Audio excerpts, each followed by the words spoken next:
ओम श्री गुरुभ्यो नमः।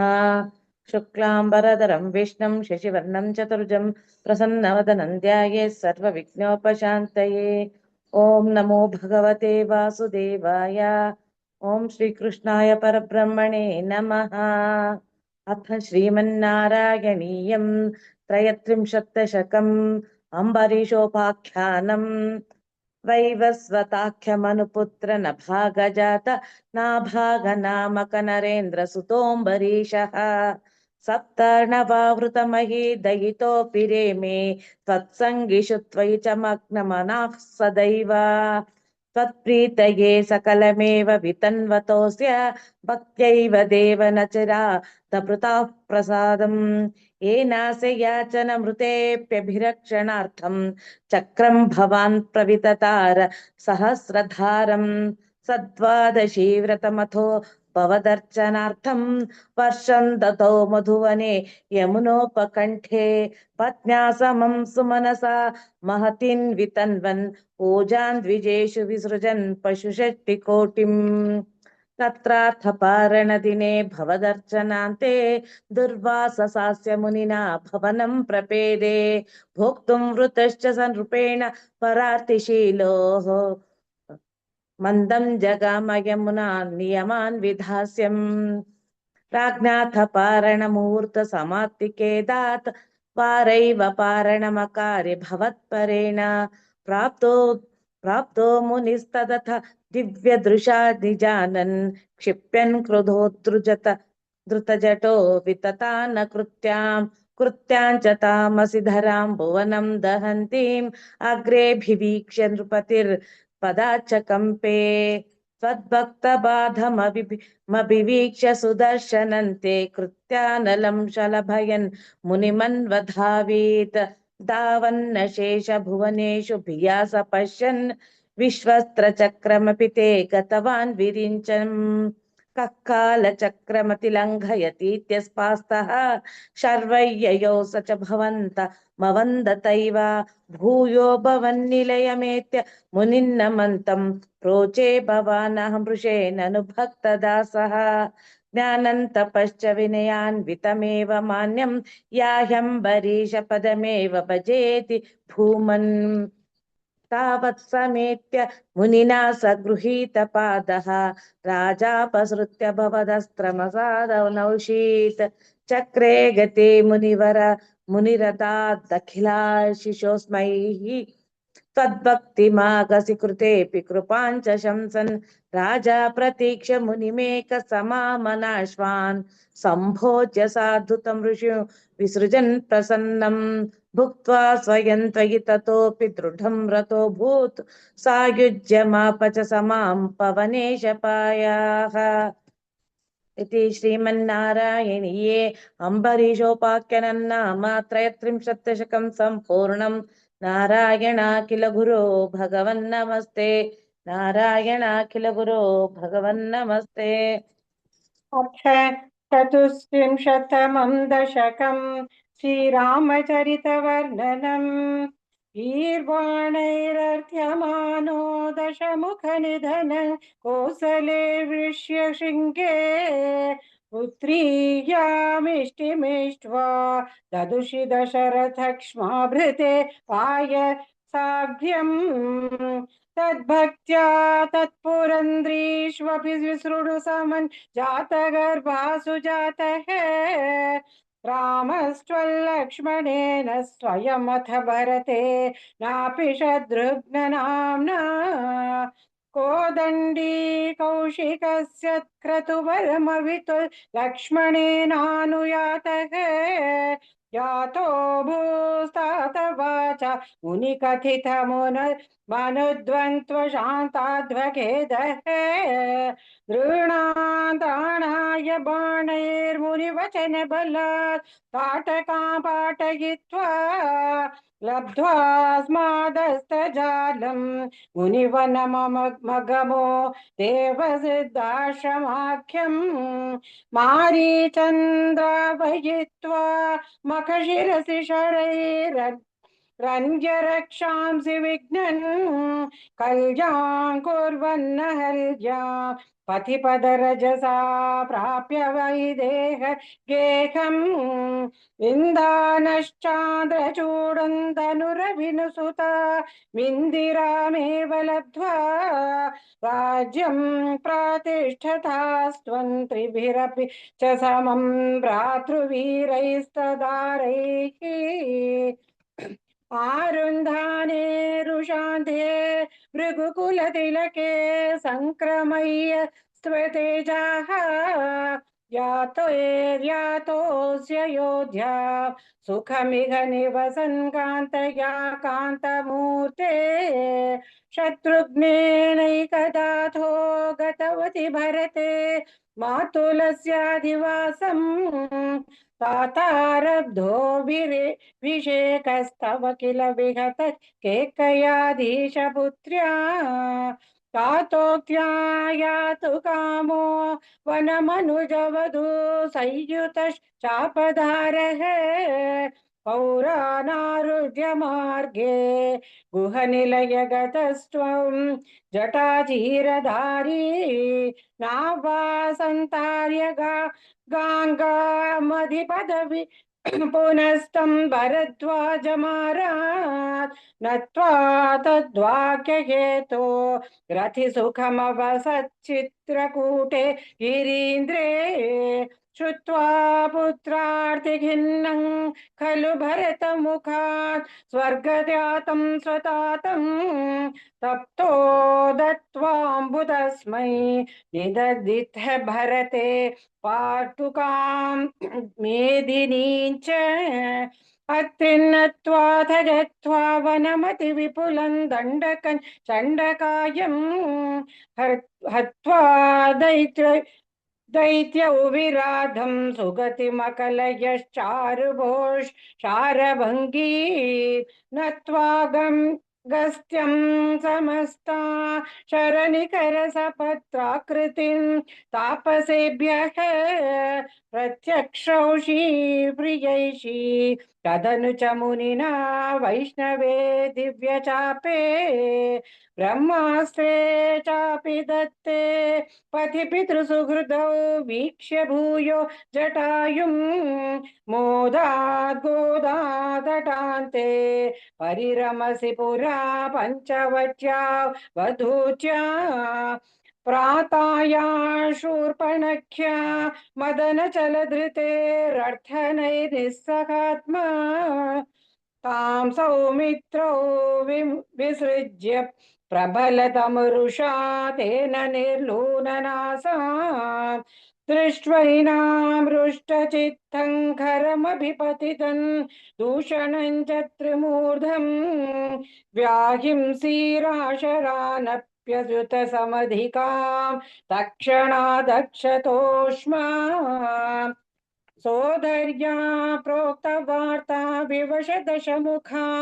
दिष्टमारीच माया सारङ्गं सारसाक्ष्या स्पृहितमनुगत प्रावधीर्वाणघातम् तन्माया क्रन्दनिर्ज्ञापित भवदनुजां रावणस्तामहाशीत् तेनार्तोऽपि त्वमन्तः किमपि मुदमदात् तद्वदोपायलाभात् भूयस्तन्वी विचिन्वन्नहृत दशमुखस्त्वद्वधूं मध्वदेनेत्युक्त्वा ताते जटायौ दिवमथ सुहृदः प्रातनोः प्रेतकार्यं कृज्ञानन्दं कबन्धं जगदिथ शबरी प्रेक्ष्यपं पातटे त्वं सम्प्राप्तो वातसूनुं वृषमुदितमना पाहि वातालयेश इति श्रीमन्नारायणीये श्रीरामचरितवर्णनं नाम चतुस्त्रिंशत्तमं दशकं समाप्तम् नारायणाखिल गुरो भगवन्नमस्ते नारायणाखिल गुरो भगवन्नमस्ते। अथ पञ्चत्रिंशत्तमं दशकं श्रीरामचरितवर्णनम् नीतः सुग्रीवमैत्रीन् तदनु हनुमता दुन्दुभे कायमुच्चैः क्षिप्त्वाङ्कुष्ठेन भूयो लुलुविधयुगपत्पत्रिणा सप्तशालान् हत्वा सुग्रीवखाधो यदमथुलबलं वालिनौ व्याजवृत्त्या वर्षावेलामनैषीत् विरहतरलितत्वं मदङ्काश्रमान्ते सुग्रीवेणानुजोक्त्या सभयमपि यतां व्यूहिताौ वाहिनीं तां रिक्षाणां वीक्षते क्षुत्रुदमदतैदा मार्गणा यावनं राम सन्देशं चाङ्गुलीयं पवनसुतकरे प्रादिशो मोदशाली मार्गे मार्गे ममार्गे कपिभिरपि तथा त्वत्प्रिया सत्प्रयासैः त्वद्वार्ता कर्णनोद्यत्करुदुरुजव सम्पाति सम्पाति वाक्य प्रोत्तीर्णा रोदिरन्द नगरि जनकजाौ वीक्ष्य तत्त्वाङ्गुलीयम् प्रक्षुत्योद्यानमक्षक्षपणचणरन षोडबन्धोदहास्यम् दृष्ट्वा पृष्ट्वा च लङ्कां झटिति च हनुमान् मौलिरत्नं तदौ ते तं सुग्रीवाङ्गदाधिप्रबलकपिचमू चक्रविक्रान्तभूमि चक्रो विक्रम्य पारो जलधि निशिचर चरेन्द्रानजा श्रीयमाणः तत्प्रोक्तां शत्रुवार्तां रहसि निशमयन् प्रार्थना भार्तरोष प्राक्ताग्नेयास्त्रते च प्रसदु दधिगिरा लब्धवान् मध्यमार्गम् कीशैराशान्तरोपाहृतगिरिनिकरैः सेतुमाधाप्ययातः यातून्यामर्त्यतं श्रा नगशिखरिशिला सालशस्त्रैः स्वसैन्यैः व्याकुर्वन् जानुजस्त्वं समरभुवि परौ विक्रमन् शक्रजेत्रा वेकान्नाकास्त्रभर्थ पदिकरुन् मारुतैर्मोचितोऽपूः सौमित्रिस्तत्र शक्ति प्रकृति कलतसु वातजानीत शैल ग्राणात् प्राणानुपेतो यकृणुत कुसृति श्लाकिनं मेघनादम् मायाक्षोपेषु वैभीषणवचन कृतस्तम्भन कुम्भकर्णम् सम्प्राप्तं कम्पितोर्वीतलमखिल समू पक्षिणौ व्यक्षिणोस्त्वम् गृह्णन् जम्भारि सम्प्रेषितरतकवचौ रावणेनापि युध्यन् ब्रह्मास्त्रेणास्य विन्दन् कलतदिमफलामग्निशुद्धां प्रगृह्णन् देवश्रेणीवरोज्जीवित समरमृतै रक्षतैरिक्षिसङ्घैः लङ्घाभद्रा च साकन् निज नगरमगासप्रिय पुष्पकेण प्रीतो दिव्याभिषेकैरयुध समधिकान् वत्सरान् पर्यरंसीः मैथिल्यां पापवाचा शिव शिव किल तां गर्भिणीमभ्यः हासीः शद्रुघ्नेनार्तयित्वा लवणनिशिचरं प्रार्थय शुक्रपाशम् तावत् वाल्मीकिकेः कृतवसतिरुपा सूत सीता सुतौ ते वाल्मीके तत्सुतो कापितमधुरकृतो कृतोज्ञया यज्ञवाटे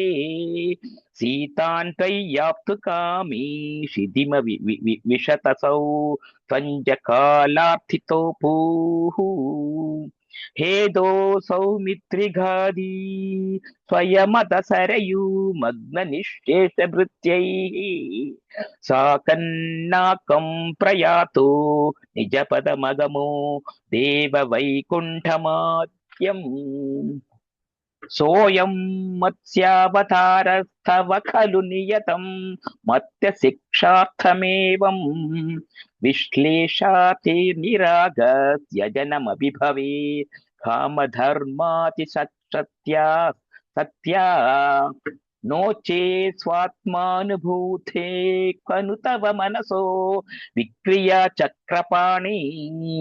सत्वं सत्वैकमूर्ते पवनपुरपते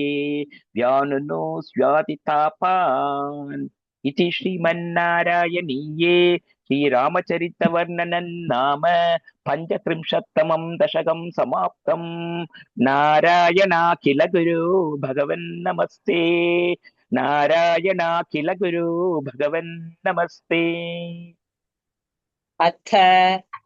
षट्त्रिंशत्तमं दशकम् परशुरामावतारवर्णनम्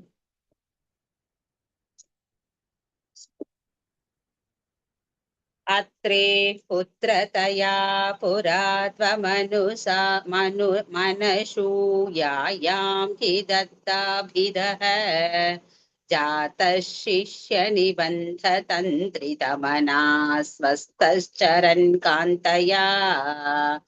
दृष्टो भक्ततमेन हेहयमहीपालेन तस्मै वरान् अष्टैश्वर्यमुखान् प्रदाय दतिथस्वेनैव चान्ते वधम् सत्यं कर्तुमथार्जुनस्य च परं तच्छक्तिमात्रानतं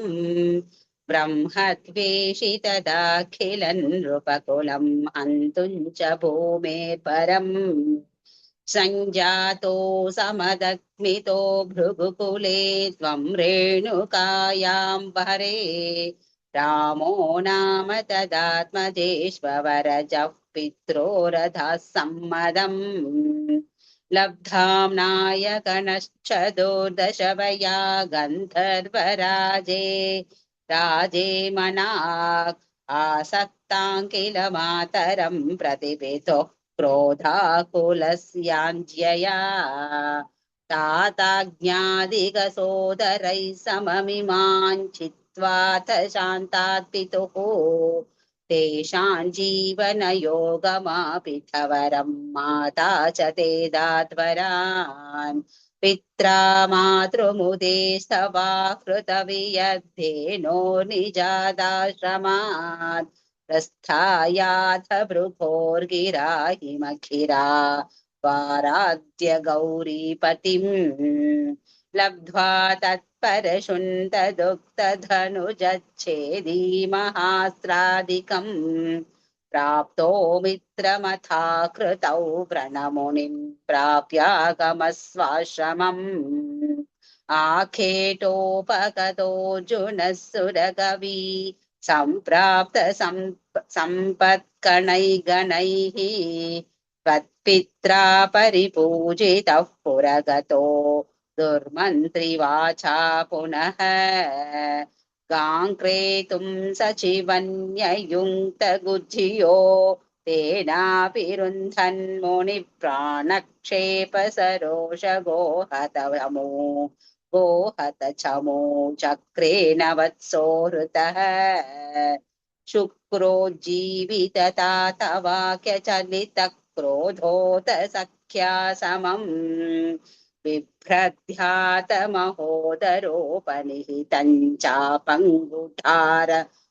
कुठारं शरान् आरूढः सह वाहयन्तृकरथं माहिष्मतीमाविशन् वाग्भिर्वत्समदाशु शिक्षितिपतौ सम्प्रास्तुताः सङ्गरम् पुत्राणामयुतेन सप्तदशभिश्चाक्षौहिणीभिर्महा सेनानीभिरनेकमित्रनिवहैर्व्याजृम्भिता योतनः सद्यस्त्वक्तकुठारबाणविधलिन्निःशेषसंयोत्करः भीतिप्रद्रुतनष्टशिष्टतनयस्त्वामापदद्देहयः लीलावारितनर्मदा जलवलल्लङ्केश गर्वापः श्रीमद्बाहु सहस्रमुक्तबहुशस्त्रास्त्रन्निरुन्धन्नमुम् चक्रे त्वय्यथ वैष्णवेऽपि विफले बुद्ध्वा हरिं त्वामुदा ध्यायन्तञ्चित सर्वदोषमवधि शोकाद्भरन्ति पदम् भूयो मश्रितहेहयात्मजगणैस्तादेह ते रेणुकाम् आघ्नानां हृदयन्निरीक्ष बहुशो घोरां प्रतिज्ञावहन् ध्यानानीतरथायुधस्त्वमकृथा विप्रद्रुह क्षत्रियान् दिक्चक्रेषु कुटारयन् विशिखयन् निःक्षत्रिया मेदिनी तातो जीवनकृन्नृपालककुलन् त्रिसप्तकृत्वोजयन् सन्तत्यात समन्त पञ्चकमहारक्तक्रदौघे पितॄन् यज्ञे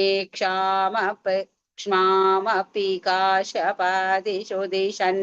शाल्वेन युध्यन् पुनः कृष्णो मुन्निहनिष्यतीति शमितो युद्धात् कुमारैर्भवान् न्यस्यास्त्राणि महेन्द्र भूभृति तपस्तन्वन् पुनर्मज्जिताम् गोकर्णावधि सागरेण धरणी दृष्ट्वाथितस्तापसैः ध्यातेश्वासधृतानलास्त्रचकितम् सिन्धुं शुभक्षेपणात् उत्सार्यो धृतकेरलो भृगुपते वादेश संरक्ष माम् इति श्रीमन्नारायणीये परशुरामावतार वर्णनं नाम 37 दशकं समाप्तम्। नारायणाखिल गुरो भगवन्नमस्ते। नारायणाखिल गुरो भगवन्नमस्ते। अथ श्रीमन्नारायणीयं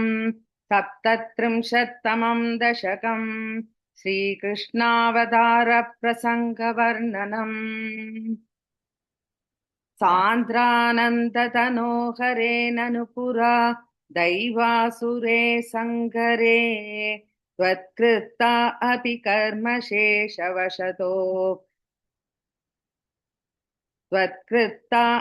कर्मशेषवशतो ये तेन यादा गतिम् तेषां भूतलजन्मनादिति भुवां भारेण दूरातिता भूमि प्राप विरिञ्चमाश्रितपतन् देवैः पुरैवाकतैः आघा दुर्जन भूरि भारमतितां पाथो निथौ पातुकां एतां पालय हन्त मे विवशतां सम्पृच्छ देवानिमान् इत्यादि प्रचुर प्रलाभ विवशामालोक्य धाताहमकीं देवानावदनानि वीक्ष्य परितो दद्यौ भवन्तं हरे ऊचे चाम्बुज भूरमूनैसुरास् सत्यं धरित्यावचः नन्वस्या भवधाञ्चरक्षणविधौ दक्षो हि लक्ष्मीपतिः सर्वे शर्वपुरःसरा वयमितो गत्वा भयो वारिधिं नत्वा तं स्तुमके च बाधिति ययोः साकन्तवाकेतनम् ते मुग्धानिलशालिदुग्धजलदे तीरङ्गता सङ्गताः यावत् त्वत्पदचिन्तनैकमनसत्तावत् स पाथो जभूः त्वद्वाचं हृदये निशम्य सकलान् आनन्दयन्नूचिवान् आख्यातः परमात्मना स्वयमखौ वाक्यन्तदा कन्यताम् जाने दीनदशामगन्धिविशदां भूमेश भीमैनपैः तक्षेपाय भवामि यादवकुले सोगं समग्रात्मनाम् देवा वृष्णिकुले भवन्तु कलया देवाङ्गनाश्चावनौ मत्सेवातमिति त्वदीयवचनं पाथो जभूरुचिवान् श्रुत्वा कन्नरसायनं तव वचः सर्वेषु निर्वापितः स्वान्तेष्वीशगदेषु तावक कृपा पीयूषतृप्तात्मसु विख्याते मथुरापुरे किल भवत् सान्निध्य पुण्योत्तरे धन्यान् देवकनन्दना मुदवगत् राजा स शूरात्मजः उत्वागावसितौ तदीय सगज कंसोध सम्मानयन्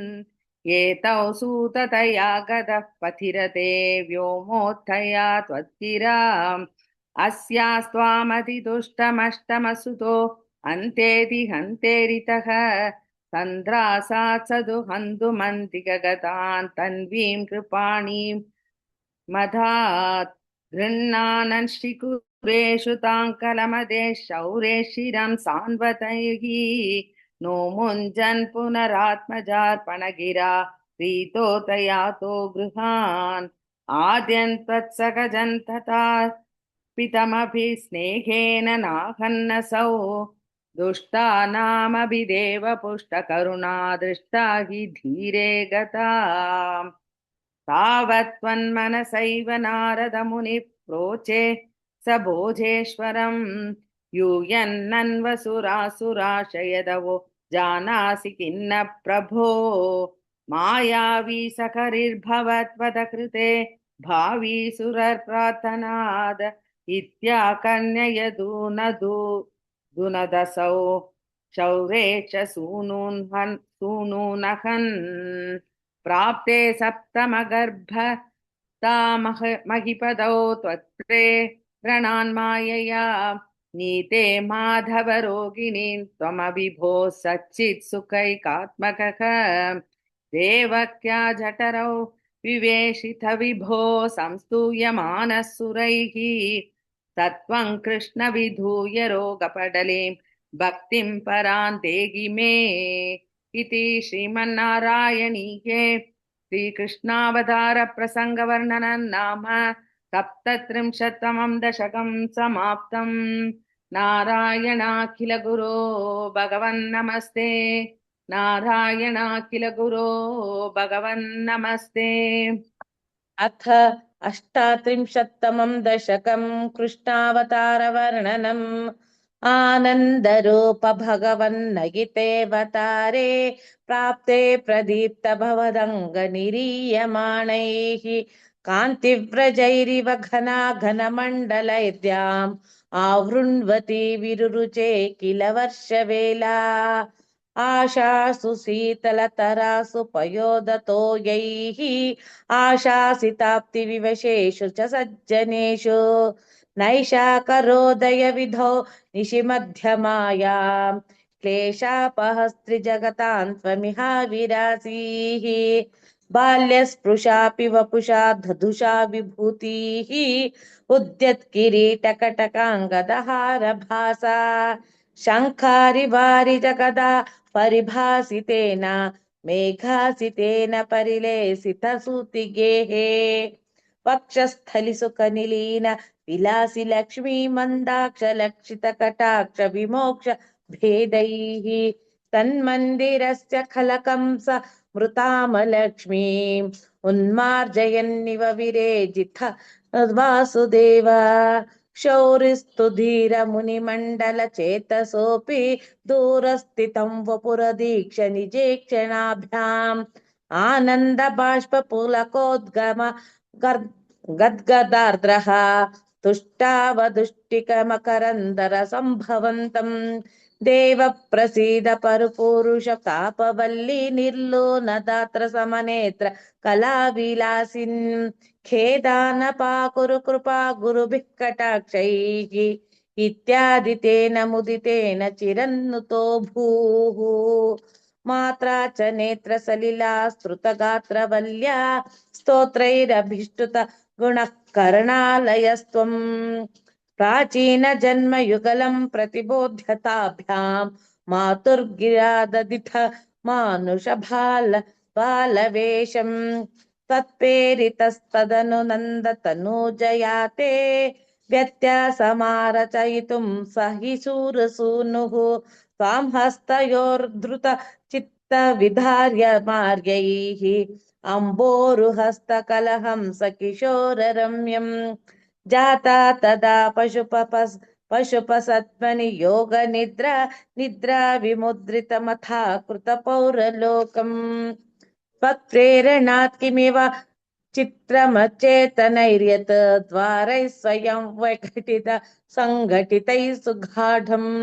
शेषेण भूरि पणिवारित वारिनाथ स्वैरं प्रदर्शित पथो मणिदीपितेन स्वाधारयन् सखदन् धन्यतमः प्रतस्ते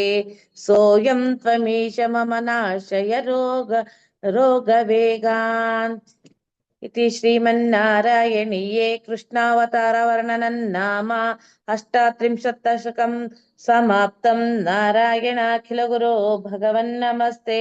नारायणाखिलगुरो भगवन्नमस्ते। अथ 39तमं दशकम् योगमायानयनातिवर्णनम् भवन्तमयमुद्वहन् यदुकुलोद्वहो निश्चरन् ददश गगनोज्जल जलभरां कलिन्दात्मजाम् अहो सलिल सञ्जयः स पुनरेन्द्रजालोदितो जलौघैव तत्क्षणात् प्रपतमे यथा माययौ प्रसुप्त पशुपालिकां निवृतमारुदद्बालिकाम् अपाकृतकवाटिकां पशुपवाटिकामाविशन् भवन्तमयमर्पयन् प्रसवतल्पके तत्पदात् वहन् कपटकन्यकां सुभरमागतो वेगतः तदस्वदनुजारवक्षपितनिद्रमेघद्रवद् बडोत्कर निवेदित प्रसव वार्तये पार्थिमान् विमुक्त चिकरोत्कर स्वरितमापदन् भोजराट् अतुष्टैव दृष्टवान् बहिनिकाकरे कन्यकां ध्रुवं कपटशालिनो मधुहरस्य बाया भवेत् असाविधि किशोरिकां भगिनिकाकरालिङ्गितां द्विभुवनलिनकान्दरा द्विमृणालिकामाक्षिपन् अयं तदनु जामजामुपलपट्टके पिष्टवान् तदो भवतु पासको झटिति मृत्युपाशादिव प्रमुच्यतरसैव सा समतिरूढरूपान्दरा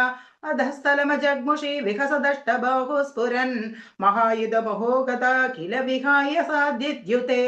दृशं सदर कंसते किमु मया विनिष्पृष्टया बभूव भवदन्तकः क्वचन चिन्त्यतां देहितम् इति त्वदनुजा विभो कलमुदीर्यदं जग्मुषी मरुद्गणपणायिता भुवि च मन्दिराण्येयुषी प्रगे पुनरगात्मजा वचनमीरिता भूभुजा प्रलम्बपः पूतना प्रमुखदानवामानिनः भवन्निधनकाम्यया जगति भभ्रमुर्निर्भयाः पुमारक विमारकः किमिव दुष्करं निष्कृपैः ततः पशुपमन्दिरे त्वयि मुहुन्दनन्द प्रिया प्रसोदिशयनेशये रुदति किञ्चिदञ्जत्पते विबुध्य वनिता जने तनय सम्भवे घोषिते मुदा किमु वदाम्यहो सकलमाकुलं गोकुलम् अहो खलु यशोदया नवकलाय चेतोहरम् भवन्तमलमन्दिके प्रथममापि बन्द्यादृशा पुनस्थनभरं निजं सपदि पाययन्त्या मुदा मनोहर धनुस्पृशा जगति पुण्यवन्तो जिताः भवत्कुशलकाम्यया सकलु नन्द गोपस्तथा प्रमोदभर संकुलो द्विजकुलाय किन्ना ददात् तथैव पशुपालः किमु न मङ्गलं ते निरे जगत्हृदय मङ्गल त्वमिह पाहि मामामयात् इति श्रीमन्नारायणीये योगमायानयनातिवर्णनं नाम 39तमं दशकं समाप्तम्। नारायणाखिलगुरो भगवन्नमस्ते। नारायणाखिलगुरो भगवन्नमस्ते। अथ 40तमं दशकं पूतनामोक्षम् तदनु नन्दममन्दशुभास्पदं नृपपुरीङ्करदानकृते गतं समवलोक्य जगाद भवत्पिता विदितकंससहाय जनोद्यमः। अयि सखे तव बालक जन्म मां सुखयतेद्य निजात्मज जन्मवत् इति भवत्पितृताव्रजनायके समधिरोप्य शशंसतमादरात्। इह च सन्त्यनिमित्तशतानि ते कटकसीम्नि ततो लघुगम्यताम् इति च तद्वचसा व्रजनायकः भवदपायभियादृतमाययौ। अवसरे खलु तत्र च काचन व्रजपदे मधुराकृतिरङ्गना तरल षट्पदलालित कुन्तला कपटपोतकते निकटङ्गता सपदि साहृत बालक चेतना निशिचरान्वयजा किल पूतना व्रजवधूष्विहकेयमिति क्षणं विमृशतीषु भवन्तमुपाददे ललित भाव विलास हृतात्मभिः युवतिभिः प्रतिरोधुमपारिता स्तनमसौ भवनान्त निषेदुषी प्रददुषी भवते कपटात्मने समधिरुह्य तदङ्कमशङ्कितः त्वमत बालकलोपनरोषितः महदिवाम्रफलङ्कुचमण्डलम् प्रतिचुचूषित दुर्विषदूषितम् असुभिरेव समन्धयति त्वयि स्तनमसौ स्तनितोपमनिस्वन निरपतद्भयदायिनि जौवपुः प्रतिगता प्रविसार्य भुजावुभौ भयदघोषण भीषण विग्रह श्रवण दर्शन मोहित वल्लवे व्रजपदे तदुरस्थल केलनं ननु भवन्तमगृह्णत गोपिकाः भुवन मंगल नामभिरेवते युवतिभिर्बहुधा कृत रक्षणः त्वमयि वातनिकेतन नाथ माम् अगदयन् कुरु तावक सेवकम् इति श्रीमन्नारायणीये पूतना मोक्षनाम चत्वारिंशत्तमं दशकं समाप्तं। नारायणाखिल गुरो भगवन्नमस्ते। नारायणाखिल गुरो भगवन्नमस्ते। अथ एकचत्वारिंशत्तमं दशकं भूतना शरीरदाहवर्णनं बालकलालनेन यशोदादीनाम् आनन्दवर्णनं च व्रजेश्वर शौरिवचो निशम्य समाव्रजन्न ध्वनिभीतचेताः निष्पिष्ट निःशेष तरुण निरीक्ष्य कञ्चित् पदार्थं शरणं गतस्त्वां निशम्य गोपी वचनादुदन्तं सर्वेऽपि गोपा भयविस्मयान्ताः त्वत्पादितं घोरपिशाच देहं देहुर्विदूरेत कुठारकृतं त्वत्पीतपूतस्तनतच्छरीरात् समुच्चरन्नुच्चतरो हि धूमः शङ्गामदाधाकरवः किमेषः किञ्चान्दनो कौर्गुलवोत वेत्ति मदङ्गसङ्गस्य फलन्न दूरे क्षणेन तावद्भवतामपि स्यात् युत्कुल्लपन्वल्लवतल्लजेभ्यः त्वं भूतनामा तनुता सुगन्धिं चित्रं पिशाच्या नहतः कुमारः चित्रं पुरैव गतिशौरिनेदम् इति प्रशंसं किल गोपलोकः भवन्मुखालोकरसेन्यमाक्षीत् दिने दिने तप्रतिवृत्तलक्ष्मीः अक्षीणमाङ्गल्यशतो व्रजोऽयं भवन्निवासादयि वासुदेव प्रमोदसान्त्रः परितो विरेजे गृहेषु ते कोमलरूपहासं इतः कथा सङ्कुलिता कमन्यः वृत्तेषु कृत्येषु भवन्निरीक्षा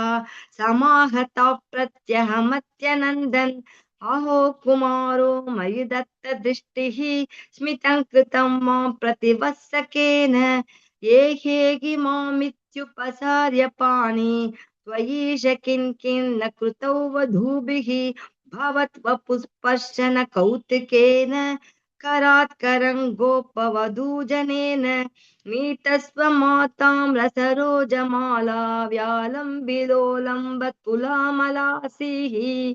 निपाययन्ति स्तनमङ्कगन्त्वां विलोकयन्ति वदनं हसन्ति दशा यशोदा कथमान भेजे सदा तृषः पाहि हरे कदान्माम् इति श्रीमन्नारायणीये भूतना शरीरदाहवर्णन भूतनां शरीरदाहवर्णनं बालकलालनेन यशोदादीनाम् आनन्दवर्णनं चेति नारायणाखिल गुरो भगवन्नमस्ते नारायणाखिल गुरो भगवन्नमस्ते अथ द्विचत्वारिंशत्तमं दशकं शकटासुरवधवर्णनं तथापि जन्मर्क्षति तव प्रभो निमन्त्रितज्ञातिवधूमहीसुरा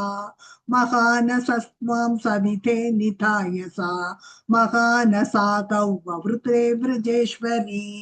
ततोपवत्राणनियुक्तपालक प्रपीति सङ्क्रन्तन सङ्कुलारवैः विमिश्रमश्राविभवत् समीपतः परिस्फुटत्तारुचटच्चडारवः ततस्तथा कर्णन सम्भ्रमाश्रम प्रपङ्ग प्रकम्पि वक्षोजपराव्रजाङ्गनाः पवन्दमन्तर्तदृशुः समन्ततः विनिष्पदत्तारुणतारुमत्यगम् शिशोरहो किमभूतिति त्रुतं प्रतावनन्तः पशुपाश्च भूशुराः पवन्दमालोक्य यशोदया धृतं समाश्वसन्नश्रुजलात्रलोचनाः कस्को न कौतस्कुत एष विस्मयः विशङ्कटय्यच्छ कटौ विपाटितं न कारणं किञ्चित् हेति ते स्थिताः स्वनासिकातकादत्तकरास्त्वतीक्षकाः कुमारकस्यास्य पयोधरार्तिनः प्ररोदने लोलपदाम्बुजाहतं मया तृष्टमनो विपर्यगात् ईदीशते पालका जहुः पिया तदा किञ्चित् जानतामिदं कुमारकाणामतिदुर्घटौ वचः भवत्प्रभावा विदुरैरितीरितं मनाकिवाशङ्क्यत दृष्टपूतनैः प्रवालताम्रं किमिदं पतङ्क्षतं सरोजरं यौनुकरौ विरोचितौ इति प्रसर्पत्करुणातरङ्गिताः त्वदङ्गमापस्पृशुरङ्गनाजनाः अये सुदन्तेहि जगत्पते कृपातरङ्गपातात् परिपादमध्यमे इति स्म सङ्गृह्य पिता त्वदङ्गकं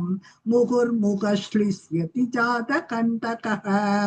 अनोनिलीनः किल हन्तुमाहतः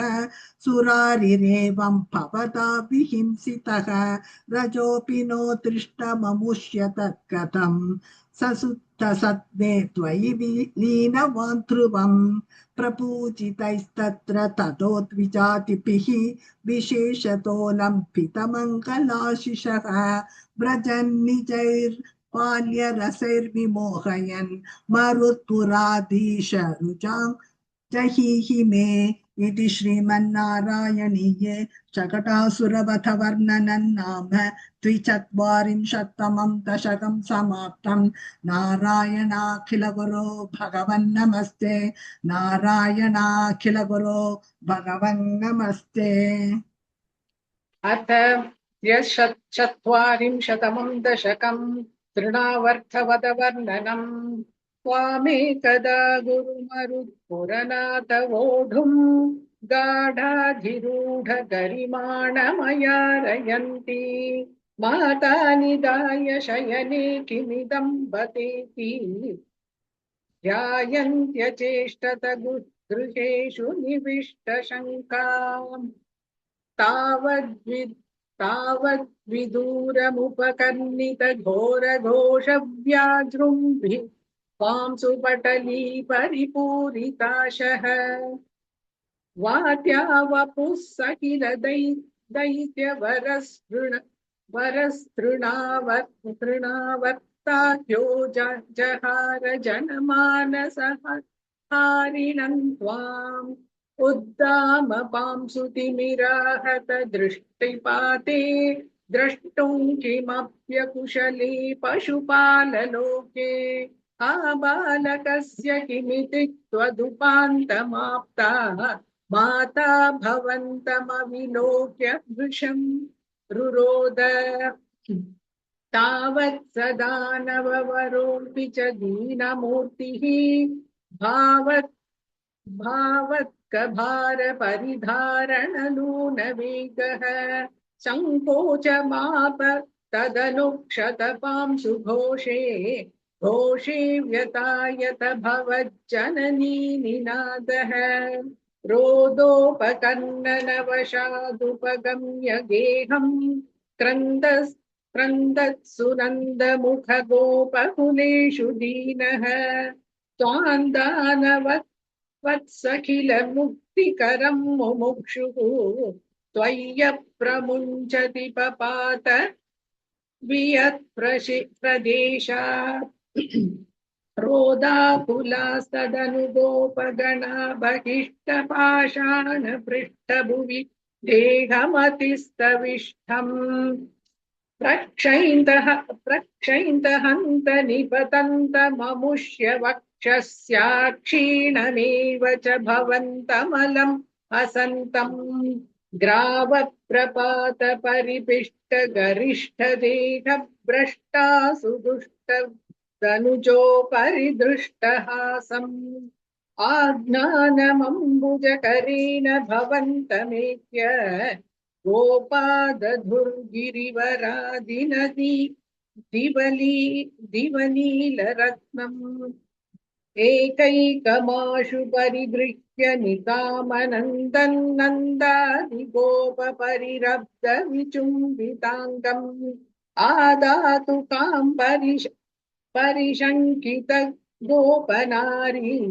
हस्ताम्बुज प्रपतितं प्रणुमो भवन्तम् भूयोऽपि किन्नु कृणुमः प्रणतार्तिहारी गोविन्द एव परिपालयता सुतन्नः इत्यादि मातर पितृप्रमुखैस्तदानीं सम्प्रार्थितस्त्वदवनाय विभो त्वमेव वातात्मकं तनुजमेव मयि प्रधून्वन् वातोद्भवान् मम गदान् किमु नो धुनोषि किं वा करोमि पुनरप्यनिलालयेश निःशेषरोगशमनं मुहुरर्तये त्वाम् इति श्रीमन्नारायण्ये तृणावतारवधं वर्णनं नाम चत्वारिंशतमं दशकं समाप्तं नारायणाखिल गुरो भगवन्नमस्ते नारायणाखिल गुरो भगवन्नमस्ते अथ चतुश्चत्वारिंशत्तमं दशकं जातकर्मनामकरणवर्णनं गूढौ वसुदेवगिरा कर्तुं ते निष्क्रियस्य संस्कारान् हृद्गतहोरतत्त्वः गर्गमुनिस्त्वद्गृहौ विभो गतवान् नन्दोतनन्तितात्मा वृन्दिष्टं मानयन्नमुह्यमिनां मन्दस्मिताद्रमूचे त्वत्संस्कारान् विधातुमुत्सुकधीः यदुवंश आचार्यद्वात् सुनिभृतमितमार्यकार्यमिति कथयन् गर्गो निर्गतपुलकः चक्रे तव साग्रजस्य नामानि कथमस्य नाम कुर्वे सहस्रनाम्नः ह्यनन्तनाम्नो वा इति नूनं गर्गमुनिः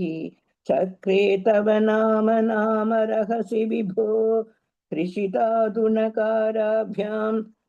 श्रद्धानन्दात्मदाङ्किलाभिलपत्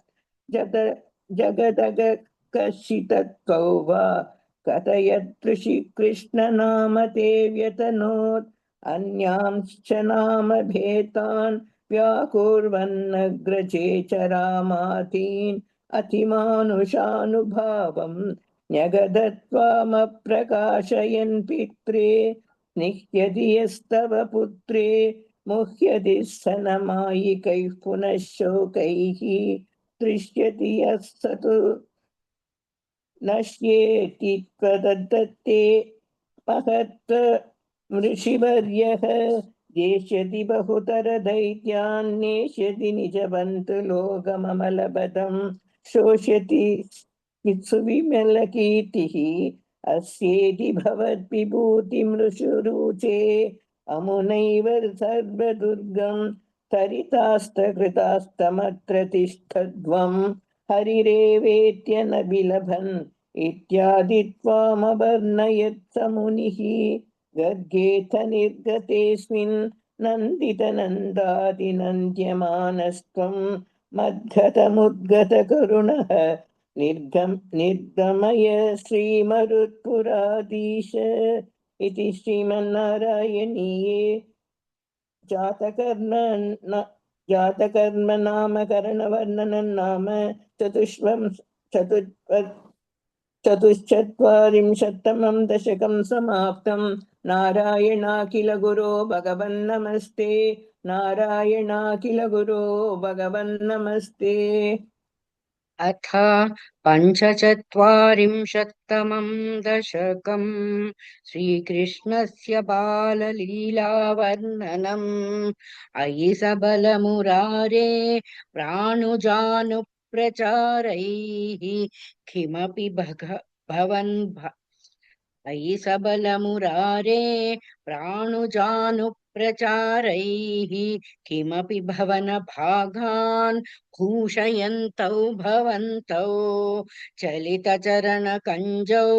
मञ्जुमञ्जीरसिञ्झा श्रवणकुतकभाजौ चेर तुश्चारुवेगात् मृदु मृदु विहसन्तौ उन्मिषद्दन्तवन्तौ वदनपतितकेशौ दृश्यपादाब्जदेशौ भुजगलितकरान्तौ व्यालगत्कङ्कणाङ्कौ मतिमहरतमुच्चै पश्यतां विश्वनॄणाम् अनुसरति जनौघे कौतुकव्याकुलाक्षे किमपि कृतनिनादौ व्याहसन्तौ द्रवन्तौ वलितवदनपद्मं पृष्ठतो दत्तदृष्टि किमिव न विदधाधे कौतुकौ वासुदेव द्रुतगतिषु पतान्ता उत्थितौ लिप्तपङ्कौ दिवि मुनिभिरपङ्कैः सस्मितौ वन्द्यमानौ द्रुतमध्वजननीभ्यां सानुकम्पं गृहीतौ मुहुरपि परिरब्धौ त्राग्युवाञ्चुम्बितौ च श्रुतकुच भरमङ्के धारयन्ती भवन्तं तरलमति यशोदा स्त्यन्यदा धन्यधन्या कपटपशुपमध्ये मुग्धहां सा कुरन्ते दशनमुखलहृद्यौ वीक्ष्य वक्त्रञ्जहर्ष तदनुचरणचारी तारकै साकमारात् निलयततिषु खेलन् बालचापल्यशाली भुवनशुकविलालान् वत्सकांश्चानुधावन् कथमपि कृतहैसै गोपकैर्वारितो भूः हलधरसहितस्त्वयि यत्र यत्रोपयातः विवशपतिति नेत्रास्तत्र तत्रैव गोप्या विगलितगृहकृत् नित्या विसृतापत्यभृत्याः मुरहरमुहुरन्त्या ताकुला नित्यमासन् प्रतिनवनव वनीतं गोपिका दत्तमिच्छन् कलपदमुपगायन् कोमलं क्वापि हृद्यन्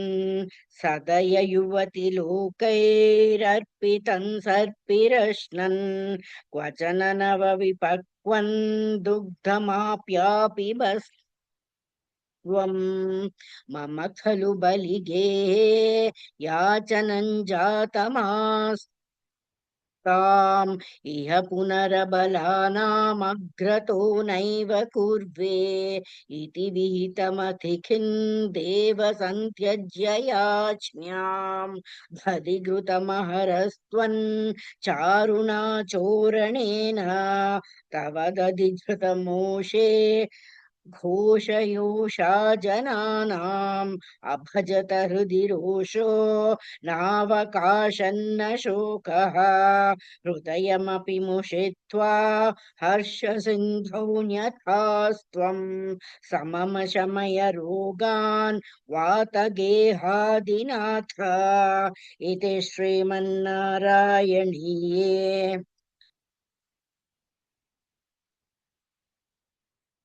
श्रीकृष्णस्य बाललीलावर्णनम्